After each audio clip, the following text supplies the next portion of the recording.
Hey everybody, and welcome to the Seven Continent Zoo. Thanks for joining me. Today we are adding the third animal habitat in the Africa section, the aardvark.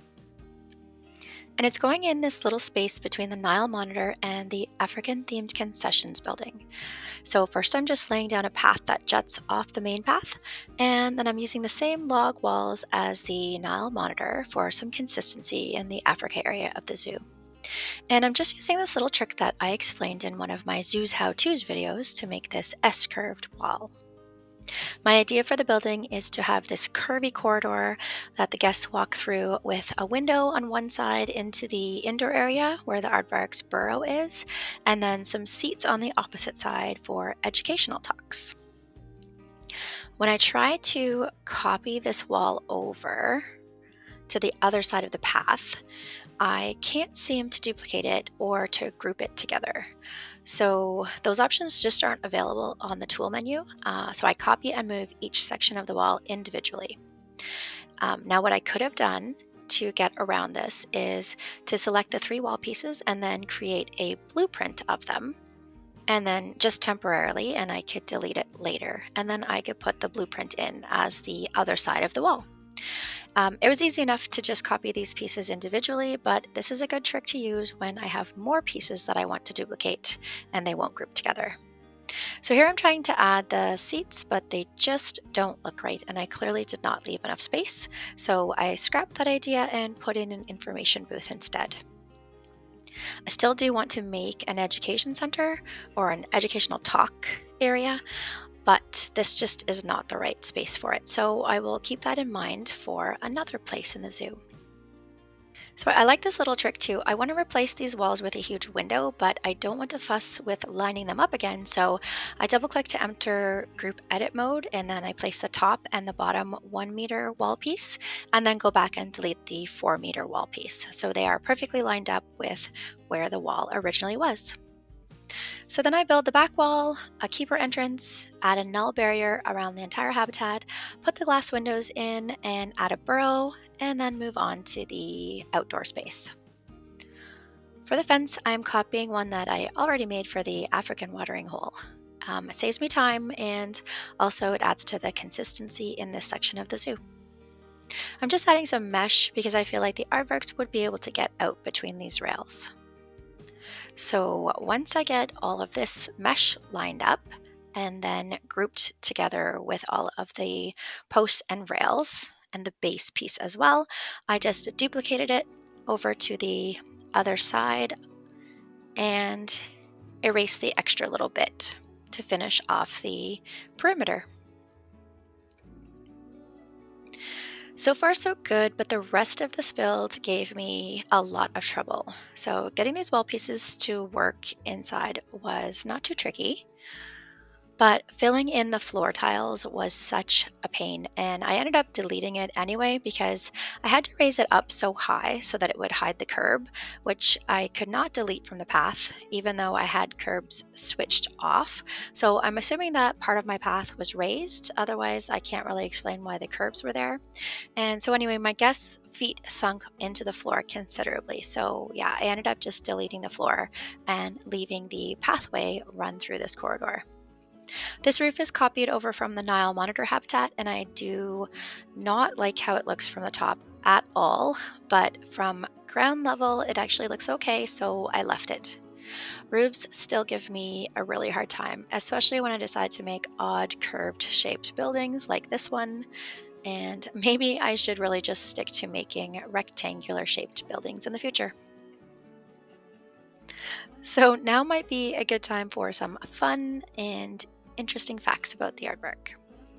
The name aardvark translates to earth pig in the Afrikaans language, which is very fitting since they are a burrowing animal with a porcine snout, or porcine, I'm not sure how to pronounce it, but either way it means pig-like snout. They are nocturnal, but this does not stop them from finding tiny ants and termites in the dark because they have a very keen sense of smell. Their 30 centimeter long anteater-like tongue is covered in a sticky saliva, and they use this to eat up to 60,000 insects a night. They have super sharp spoon-shaped claws that are like steel, and they have very powerful legs, both of which they use to dig the insects out of their hills and also to dig out their burrows. And they can also seal their nostrils when they dig to keep out the dirt and the ants. They often dig new burrows, leaving their abandoned ones for other residents to take up. And actually, they are used by up to 27 other animal species, like wild dogs, pythons, warthogs, mongoose, hyenas, and South African shelduck. And they have a symbiotic relationship with a species called the aardvark cucumber, a plant which grows underground and depends entirely on the aardvark for the dispersal of its seeds. The cucumber is the only non-insect food that the aardvark eats. These animals can appear quite odd, with the body of a pig, ears of a rabbit, tongue of an anteater, and tail of a kangaroo. And they are the only species in their order. And believe it or not, they are most closely related to elephants. Another fun fact about aardvarks is that the female has a white tail tip, believed to make it easier for their cubs to follow them in the darkness of their burrows and during foraging. Aardvarks are of least concern, and it is thought that their numbers are stable, although it is hard to get an accurate count because of their nocturnal and secretive habits. Humans are the aardvark's biggest threat due to encroachment. Some landowners kill aardvarks because they find their burrows a nuisance, similar to groundhogs in the farmers' fields where I live in Ontario. Aardvarks are also affected by pesticides that are used on crops, which reduce the number of insects available for aardvarks to eat. So that is the end of our interesting and fun facts about the aardvark, and it looks like we are also coming to the end of the speed build portion of this video. So moving right along, let's jump into the tour.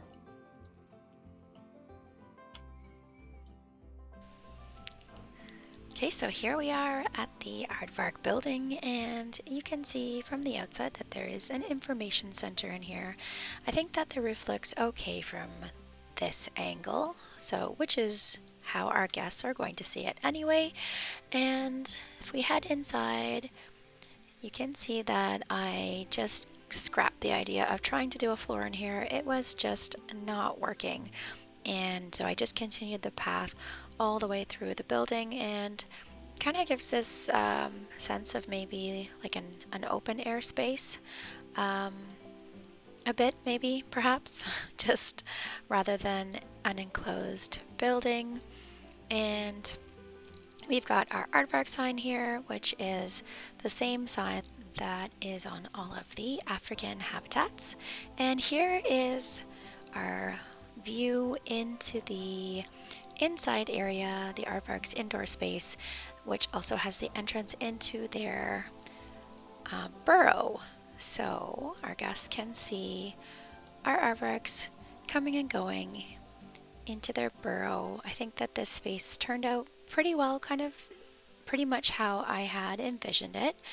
And over here we do have a camera into the burrow so our guests can see. And we do have our little one inside taking a nap right now, so our guests can have a view inside the burrow. From here, and then we also have a large window looking into the outdoor area, so our guests can also view the outdoor space from inside this building. We've got our two adult aardvarks outside, lots of spaces to hide because these are one of the more shy animals, so they do like to hide in behind this grass and in these different areas back here. And then you can continue on this way. We do have our Africa section across here. And over this way, if you just continue on a little bit, you've got a view of their outdoor area. Not a very big space, but I do really like the way that this turned out. I really like how all of these trees look in the back here.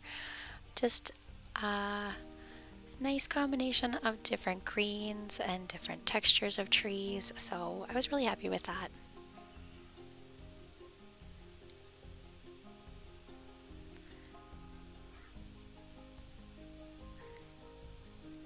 And over here, we also have a water pipe or a drinking fountain. So I just wanted to mention too that this was from the workshop. This is a blueprint by John Eros, and I've used their watering fountain or water pipe a few times in a few other habitats, and this is the water pipe that inspired me to build up water pipes and add different elements to it just to kind of hide them or make them look a little bit more natural or built in to the structure. So that was the inspiration for that in the first place. So thanks very much, John Eros, for making this water pipe and posting it or adding it to the workshop, and just to everybody who makes workshop items and shares them, because there is just so much inspiration in the workshop that I find all of the time. So I really appreciate everyone sharing all of their creations in there.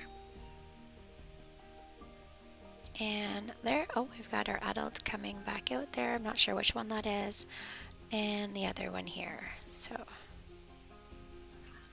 So that's it for our tour. Not a very big space, but I do really like the way that it turned out. So really, I guess that's the most important thing.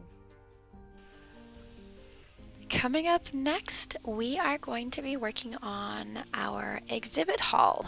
So I'm pretty excited about that. I hope you enjoyed the tour of our aardvark habitat, and I hope you'll join me the next time as well for our exhibits.